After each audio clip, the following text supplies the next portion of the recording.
So I walk in at the end of the day, kids are losing it. The kitchen is a total disaster area. And what do? I grab my drill to fix a loose cabinet door. You know exactly what I'm talking about. You step over the spilled cereal, walk right past the screaming toddler, and decide right then and there that this specific hinge absolutely has to be tightened. Exactly, because when the house feels completely chaotic, your kids feel like an unsolvable puzzle. Your brain gets completely overwhelmed by the noise. Yeah, it's just too much. Right. But that cabinet door, that is a solvable task. It shifts your brain from an unregulated state of chaos to a state of tangible control. Fixing it gives you a fast dopamine hit. Wait, really? So I'm just hiding? Pretty much, yeah. Yeah.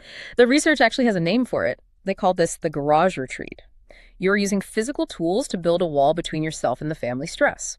And since we pulled this stack of research to decode your own DIY habits, our goal today is to figure out exactly why you do this and how it impacts your household. That hits pretty close to home. But here is the thing I picked up from those articles that really clicked for me. It is this concept of time blindness. Because I always go in thinking it's just a quick 20-minute job. And it never is. Never. My brain completely drops its sense of time. I get so hyper-focused that I imagine the project going perfectly, and I completely ignore my long history of DIY disasters. You get tunnel vision. You conveniently forget the missing parts, the stripped screws, or the paint that won't dry. Yeah. I completely lose track of the clock. I regularly fall into the Home Depot loop, making 3 separate trips for one single screw because I bought the wrong size twice. And then I get obsessed with perfectly aligning these metal brackets that nobody will ever see. It just has to be perfect. The more time you invest, the harder it is to stop. You don't want to admit defeat, so you keep digging a deeper hole, completely ignoring what is happening inside the house. So let's talk about the reality check here. I'm fixing up the house, trying to make things better.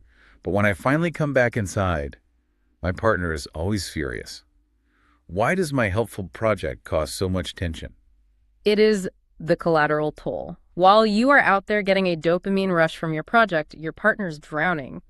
That half-finished kitchen cabinet acts as massive visual clutter. Oh, I didn't even think about the visual part. Yeah, her stress hormones actually spike because she is carrying the invisible mental load of the family. She's planning dinner, managing the meltdowns, figuring out bedtime while you completely disappear into your work. And the kids absorb this chaos. They learn to give up on hard tasks when they see you using tools to hide from family stress. Yeah. So how do we fix this? Because I don't want to be that guy.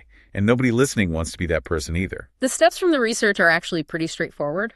First, ask a buddy how long a project really takes. Do not trust your own brain on this. That is definitely fair. Then add a 50% time buffer to whatever number they give you. Break the work down into tiny chunks so you can stop easily without leaving a mess.